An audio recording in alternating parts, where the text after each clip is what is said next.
जयदीप आपटे गेला कुठे असा सवाल उपस्थित होतोय। फरार जयदीप आपटे पोलिसांना सापडत का नाहीये, तो फरार आहे की त्याला फरार करण्यात आला असा सवाल आता उपस्थित होतोय।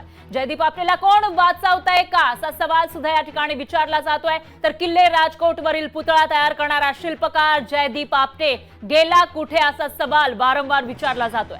भल्या भल्या गुन्हेगारांची गठडी वळणाऱ्या पोलिसांना कोणतीही गुन्हेगारी पार्श्वभूमी नसलेला जयदीप हा सापडत का नाहीये, तो कुठे लपलाय असा सवाल शिवप्रेमींकडून विचारला जातोय।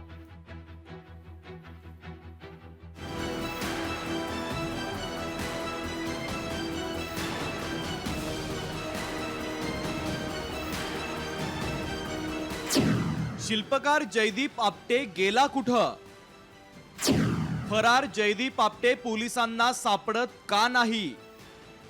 जयदीप आपटेला कोण वाचवतंय का?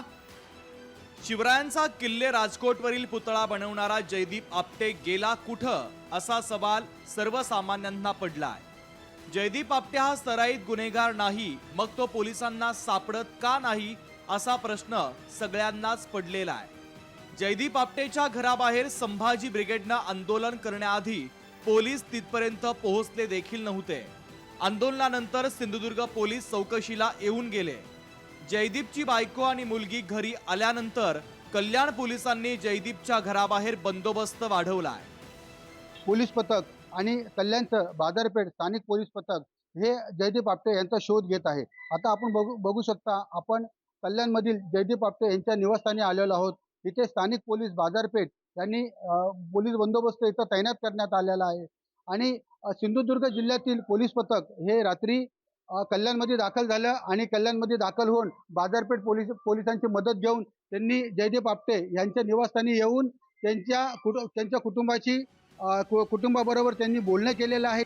कमकुवत पुतळा बनवणारा जयदीप आपटे पोलिसांना सापडत कसा नाही असा सवाल काँग्रेसच्या खासदार वर्षा गायकवाड यांनी उपस्थित केलाय। मला सुद्धा त्या ठिकाणी घराच्या बाहेर पूर्णपणे जो आहे आमच्या पोलिसांचा फौजफाटा लागलेला आहे। माझं सांगणं आहे आपल्या सगळ्यांना, ज्यांनी ही घटना करण्यासाठी जे मूर्तीबंडकार आहेत ते पसार कसे होऊ शकतात आणि ते मोकाट असताना अशा तऱ्हेने आमचा आवाज दाबण्याचा तुम्ही प्रयत्न करत असाल तर मला एक गोष्ट सांगायला पाहिजे, आमचा आवाज तुम्ही दाबू शकत नाही। पुतळा दुर्घटनेतला दुसरा आरोपी चेतन पाटील याला कोल्हापूर पोलिसांनी अटक केली आहे। चेतन पाटीलच्या चौकशीत महत्त्वाची माहिती मिळण्याची शक्यता आहे।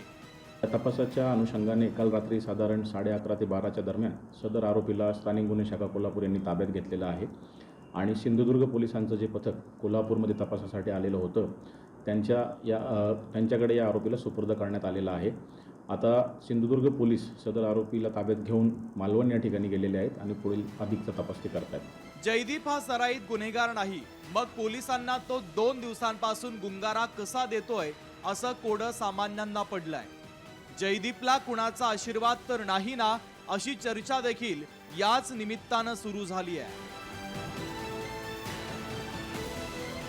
अशोक कांबळे, लोकशाही मराठी, कल्याण।